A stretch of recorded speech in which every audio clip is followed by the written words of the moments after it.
গ্রামের পাশাপাশি শহরেও বাড়ছে লোডশেডিং, অতিষ্ঠ জনজীবন। 10 মিনিট বিদ্যুৎ থাকে, আধা ঘন্টা বিদ্যুৎ থাকে না। রাতে তো ঘুমাইতেই পারি না। দ্বিতীয় কথা, ছেলেমেয়ের পড়ালেখার ক্ষতি হচ্ছে। বাংলাদেশের যে পরিবেশ আসে গেছে বুঝছেন, তাতে আগামী দিন তো মানুষ তো বাঁচবেই না। কাটেনি গ্যাস সংকটও, জামালপুরে মহাসড়ক অবরোধ বিক্ষোভ।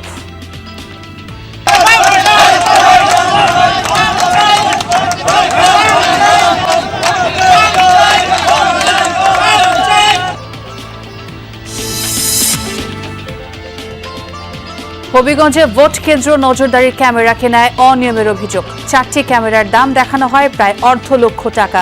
ইউপি চেয়ারম্যানকে দোষারোপ ইউএনওর। ওনারা অর্ডার দিয়েছে, টাকা দিয়েছে, মাল এনে দিয়েছে, কাজ হয়েছে এইভাবে। এটা মৌখিকভাবে আমাদেরকে বলা হয়েছিল উপজেলা প্রশাসন থেকে।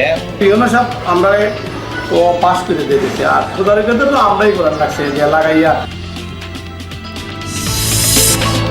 পঞ্চগড়ের আটোয়ারিতে সড়ক নির্মাণে নিম্নমানের সামগ্রী ব্যবহারের অভিযোগ। কাজের ধীরগতিতেও ক্ষুব্ধ স্থানীয়রা। কয়দিন তো হাঁটাহাঁটি করতে খুব সমস্যা হয়ে গেল, অসুবিধা, লোকে যাইতে জুমার নামাজ টামাজ কিছু করবা পারে না। অর্ডার দিচ্ছে বড় বড়, এখন রোলার দিয়ে ডরলে মনে করেন যে এটা হচ্ছে পাউডার দিয়ে দিতে হবে।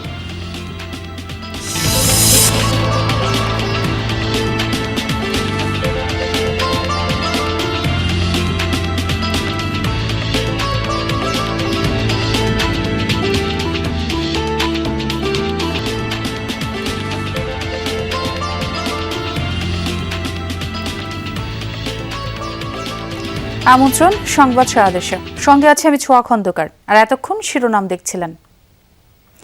দেশের বিভিন্ন জেলায় ঘন ঘন লোডশেডিংয়ে অতিষ্ঠ জনজীবন। তীব্র গরমে ভোগান্তি আরও বেড়েছে। শহরের তুলনায় গ্রাম অঞ্চলে লোডশেডিং আরও বেশি। স্থানীয়রা বলছেন, কোথাও কোথাও দিনের বেশিরভাগ সময় বিদ্যুৎ থাকছে না, রেহাই নেই রাতেও। এতে ক্ষোভ ছড়িয়েছে জনমনে। নিরবিচ্ছিন্ন বিদ্যুতের দাবিতে কোথাও কোথাও মানববন্ধন সহ বিক্ষোভও করছেন স্থানীয়রা। ঘন ঘন লোডশেডিংয়ের বিরূপ প্রভাব পড়েছে ব্যবসা বাণিজ্যেও। কলকারখানায় ব্যাহত হচ্ছে উৎপাদন। লোডশেডিংয়ের কারণে কোল্ড স্টোরেজে নষ্ট হচ্ছে সংরক্ষণ করা আলু। স্থানীয় বিদ্যুৎ বিভাগের কর্মকর্তারা জানিয়েছেন, চাহিদার তুলনায় সরবরাহ অনেক কম থাকায় ঘন ঘন লোডশেডিং হচ্ছে। বাংলাদেশের যে পরিবেশ আসে গেছে বুঝছেন, তাতে আগামী দিন তো মানুষ তো বাঁচবেই না। কোনো মিল কারখানা, কোনো অফিস চলবে এই ধরনের আশা করা যায় না। রাতে তো ঘুমাইতেই পারি না। দ্বিতীয় কথা, ছেলেমেয়ের পড়ালেখার ক্ষতি হচ্ছে। কারেন্টে এত ডিস্টার্ব দিচ্ছে। 10 মিনিট বিদ্যুৎ থাকে, আধা ঘন্টা বিদ্যুৎ থাকে না, এবং রাতে বেলা মানুষ ঘুমাইতে পারে না। যাচ্ছে আসতেছে, লাইনের কোনো নাই, বিদ্যুতের কোনো ডিসিবিলি নাই। লোডশেডিংয়ে অতিষ্ঠ জনজীবন। আমরা একটু নওগাঁর খবরটা জেনে আসতে চাই সহকর্মী শফিক ছোটনের মাধ্যমে। শফিক, লোডশেডিংয়ের প্রভাব কতটা পড়েছে জনজীবনে, জানাবেন বিস্তারিত। ছোঁয়া, লোডশেডিং এর প্রভাব দারুণভাবে ব্যাহত হয়েছে জনজীবন, সেই সাথে কলকারখানার উৎপাদনও ব্যাহত হয়েছে। গত প্রায় 15 দিন ধরে একেবারে ওষ্ঠাগত জীবন। এই তীব্র গরম তাপদাহের মধ্যে বিদ্যুৎ থাকছে না, বিশেষ করে রাতের বেলা যখন বিদ্যুৎ থাকছে না, তখন মানুষের যে অবর্ণনীয় কষ্ট সেটি কিন্তু ফুটে উঠছে। আজকে অবশ্য কিছুটা পরিবর্তন আমরা লক্ষ্য করছি। পল্লী বিদ্যুতের পক্ষ থেকে বলা হচ্ছে কিছুটা উন্নতি হয়েছে, অর্থাৎ গত কাল এবং তার আগের দিন যে চাহিদা ছিল সেই চাহিদার বিপরীতে তারা অর্ধেকেরও কম বিদ্যুৎ পেয়েছে জাতীয় গ্রিড থেকে। কিন্তু আজকে কিছুটা বেড়েছে, তবে সন্ধ্যা নাগাদ বোঝা যাবে যে আসলে সেই উন্নতিটা আসলে ঠিকঠাক মতো তারা বলতে পারছেন কিনা এটি এর। কারণ গত রাতে যেটি পাওয়া গেছে সেটিও কিন্তু খুব কম।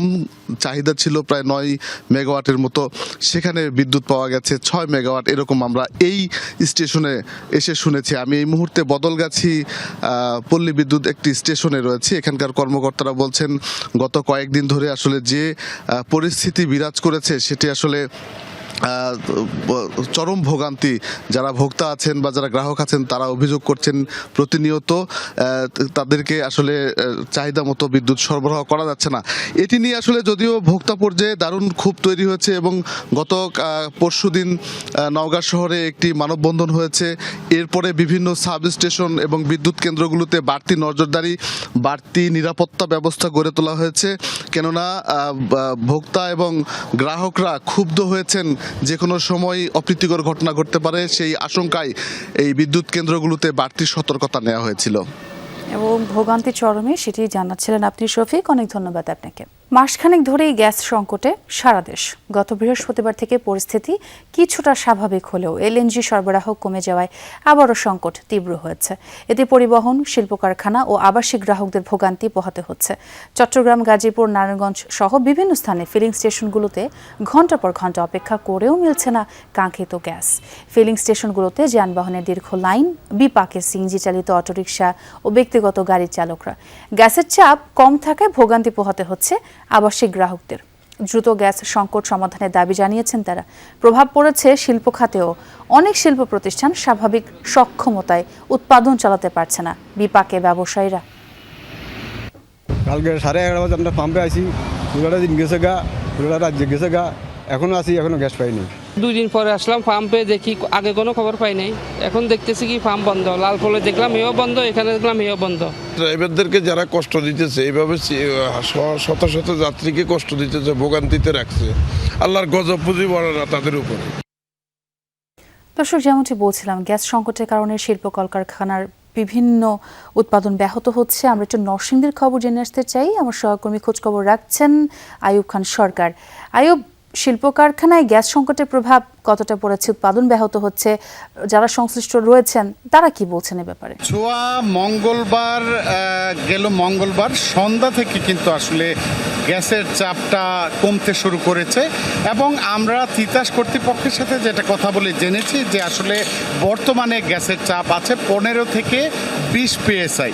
তো আমি যদি একটু দেখাতে চাই যে এখানে আসলে গ্যাস চালিত যে বয়লারগুলো রয়েছে, এই বয়লারটি কিন্তু এখন গ্যাস সংকটের কারণে বন্ধ রয়েছে। আর পাশাপাশি এখানে আসলে এই গ্যাস বয়লার কারখানায় যারা আসলে কাজ করেন তারা কিন্তু আসলে এখন অনেকটা বসেই অবসর সময় কাটাচ্ছেন। কারণ বিষয়টা হচ্ছে যে এখানে যে নরসিংদীতে, আপনাকে একটু জানিয়ে রাখি যে নরসিংদীতে কিন্তু প্রায় 3 শতাধিকের উপর কিন্তু আসলে গ্যাস চালিত বয়লার কারখানা রয়েছে। আর নন বয়লার অর্থাৎ কাঠ ব্যবহার করছেন এমন বয়লার কারখানা রয়েছে 41টি। আর পাশাপাশি হচ্ছে যে এখানে যে এই নরসিংদীর চোয়ালা এলাকায় আমি রয়েছি, এখানে গ্যাস সংকটের কারণে আসলে কাপড় উৎপাদন কিন্তু ব্যাহত হচ্ছে। তারা জানিয়েছে যে গত কিছুদিন আগে আসলে তাদের এই গ্যাসের যে চাপটা সেটি কিছুটা বাড়ায় আসলে তাদের উৎপাদন আবার স্বাভাবিক হলেও এখন বর্তমানে কিন্তু আসলে গ্যাসের চাপ এই গত 2 দিন ধরে গ্যাসের চাপ না থাকায় আবারও আসলে তারা বিপাকে পড়েছেন। আর এই বিষয়ে আসলে তিতাস কর্তৃপক্ষ জানিয়েছেন যে আসলে তারা আসলে যেহেতু এটা জাতীয় পর্যায়ের বিষয়, সেই বিষয়ে কিন্তু আসলে তারা তেমন কিছু সুদুত্তর যে আসলে কবে ঠিক হবে সেই বিষয়টি কিন্তু তারা আমাদেরকে জানাতে পারেননি। বুঝতে পেরেছি, অনেক ধন্যবাদ আইয়ুব আপনাকে। এদিকে জামালপুরে নতুন গ্যাস পাম্প স্থাপন ও চলমান গ্যাস সংকট নিরসনের দাবিতে জামালপুর টাঙ্গাইল আঞ্চলিক মহাসড়ক অবরোধ করে বিক্ষোভ করেছেন সিএনজি চালকরা। সকাল 6টা থেকে মহাসড়ক অবরোধ করে বিক্ষোভ শুরু করেন সিএনজি চালকরা। এতে মহাসড়কের 2 পাশে তৈরি হয় যানবাহনের দীর্ঘ সারি। ভোগান্তিতে পড়েন যাত্রী ও অন্যান্য যানবাহনের চালকরা। প্রায় 5 ঘন্টা পর পুলিশ ও প্রশাসনের আশ্বাসে রাস্তা থেকে সরে যায় তারা। সিএনজি চালকরা জানায়, জেলায় দীর্ঘদিন ধরে মাত্র একটি পাম্পে গ্যাস সরবরাহ করা হয়, অথচ সব মিলিয়ে জেলায় সিএনজির সংখ্যা প্রায় 5000। তাদের অভিযোগ, বিপুল সংখ্যক সিএনজির বিপরীতে মাত্র একটি পাম্প থাকায় প্রতিদিনই দীর্ঘ লাইনে দাঁড়িয়ে থাকতে হয়। পাশাপাশি গ্যাস সংকটের কারণে ঘন্টা পর ঘন্টা অপেক্ষা করেও খালি হাতেই ফিরতে হয় চালকদের। এতে আয় রোজগার কমে হয়ে চরম ভোগান্তিতে পড়ছেন তারা।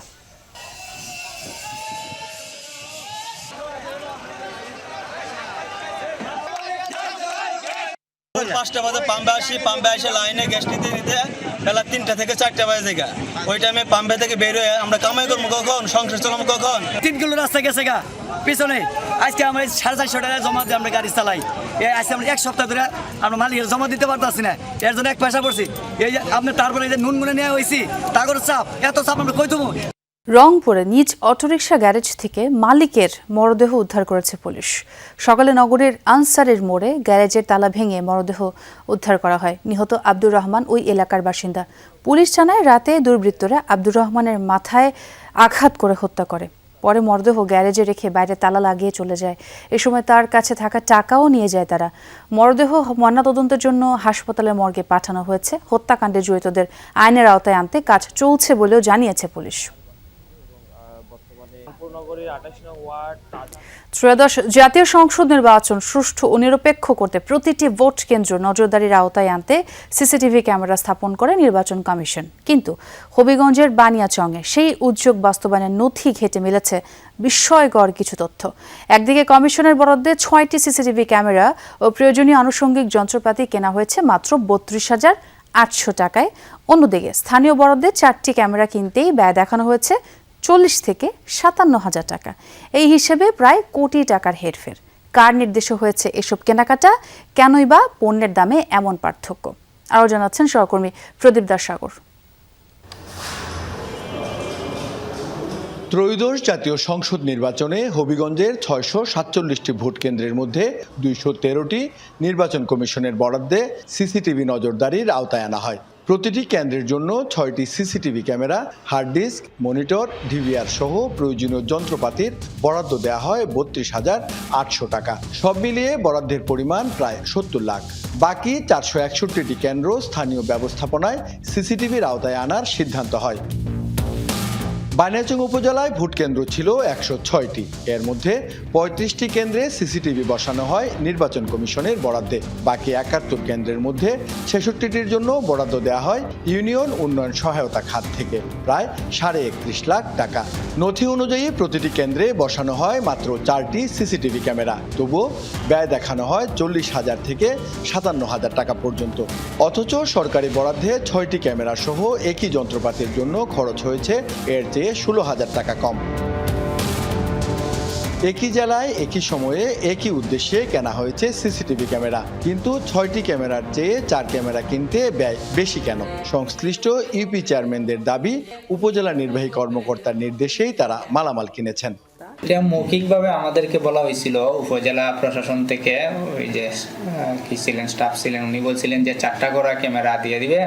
সব আমরা পাস করে দিয়ে দিচ্ছে, আর তদারকি তো আমরাই করার লাগছে যে লাগাইয়া একটা পত্তা ইউনিয়ন অফিসে তারা দিয়েছে, দেওয়ার পরে আমরা পারমিশন পাইছি, আমরা বিল দিয়ে দিচ্ছি। নির্বাচন কমিশনের বরাদ্দে জেলার ৬ উপজেলার ১৪৪টি ভোট কেন্দ্রে সিসিটিভি সরবরাহ করেছে বানিয়াচংয়ের একটি প্রতিষ্ঠান। এতে নেই কোনো টিআইএন নম্বর, অথচ এখান থেকেই সরবরাহ করা হয়েছে প্রায় ৫০ লাখ টাকার মালামাল।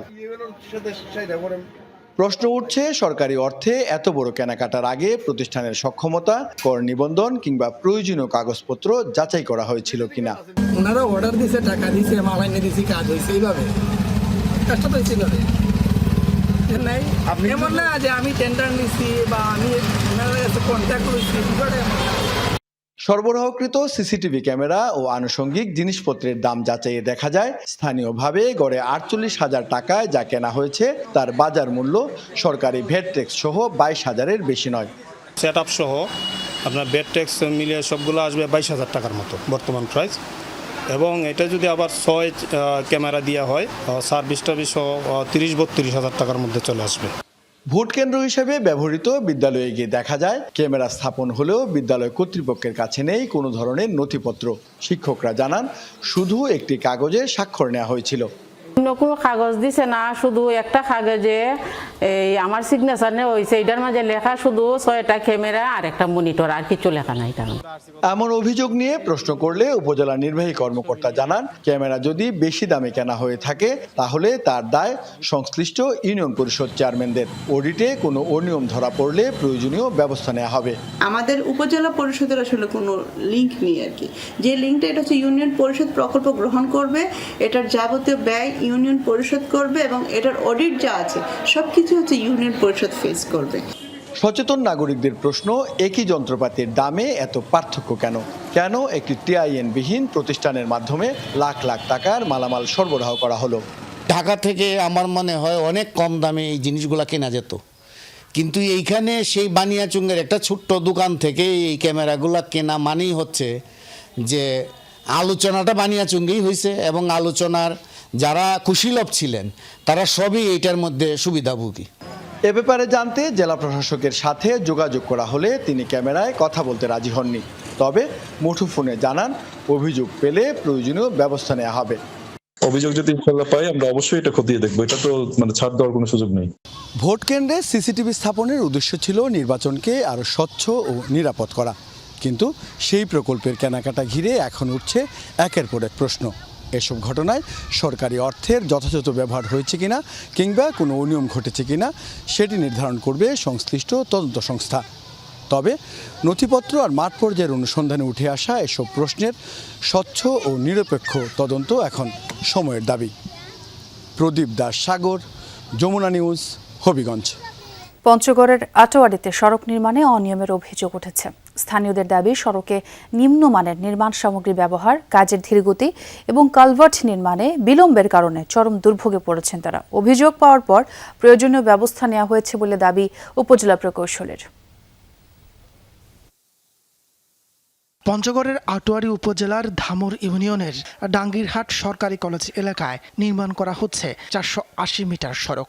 বৃহত্তর দিনাজপুর অঞ্চলের গ্রামীণ অবকাঠামো উন্নয়ন প্রকল্পের আওতায় প্রায় 66 লাখ টাকা ব্যয়ে দুটি কালভার্ট সহ সড়কটি নির্মিত হচ্ছে।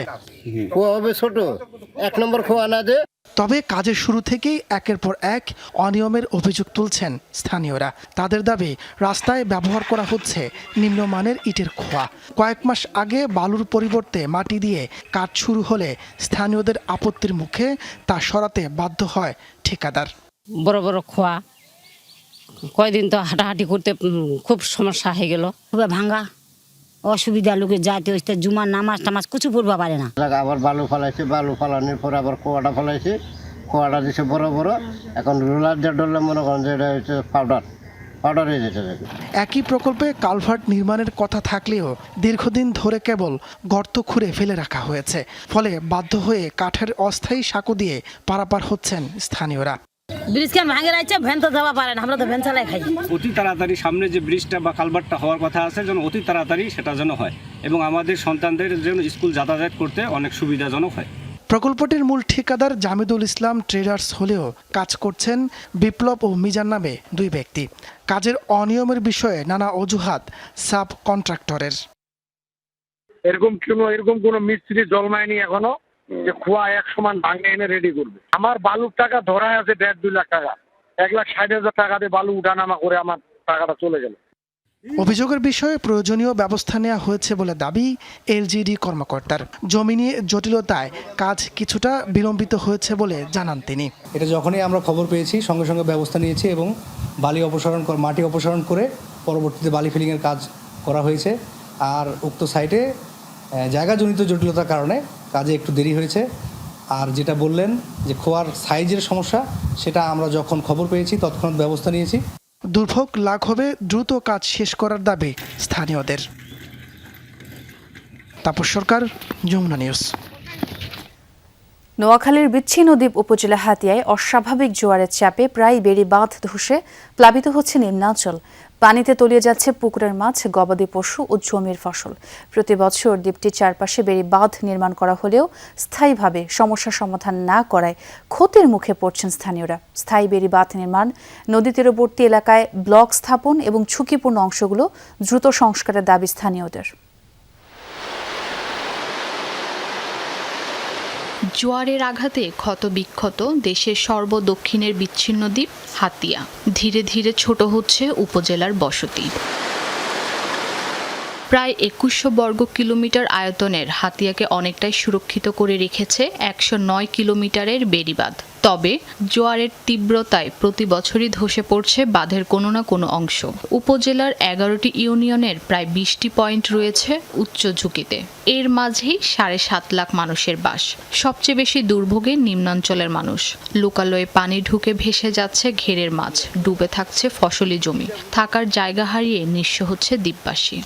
আমাদের এখানে আরো অনেক লোকজন ছিল, অনেক বাড়িঘর ছিল, সবাই ভাঙে চলে গেছে। যে কোনো সময় এই ভেড়িটা এখন অনেকটা ছিঁড়ে গিয়েছে, আর একটু যদি হয় আমার স্কুলটাও ছিঁড়ে যাবে। স্থায়ী ব্লক বাঁধের দরকার এই এলাকাকে টিকানোর জন্য।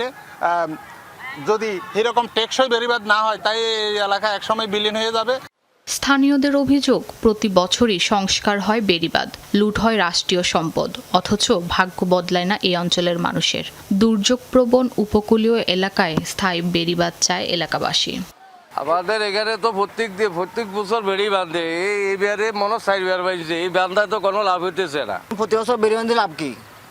বলক হচ্ছে না, বলক দিলে তখন আমাদের বেড়ি শক্ত হবে, নদীর বাগান দূর হবে। আমাদের সরকারের কাছে আবেদন, আমাদের বহুত বাড়িঘর নদী বেড়ে লেগেছে, আমাদের টিকসই বেড়িবাঁধ আর অথবা বলক বাঁধ চাই।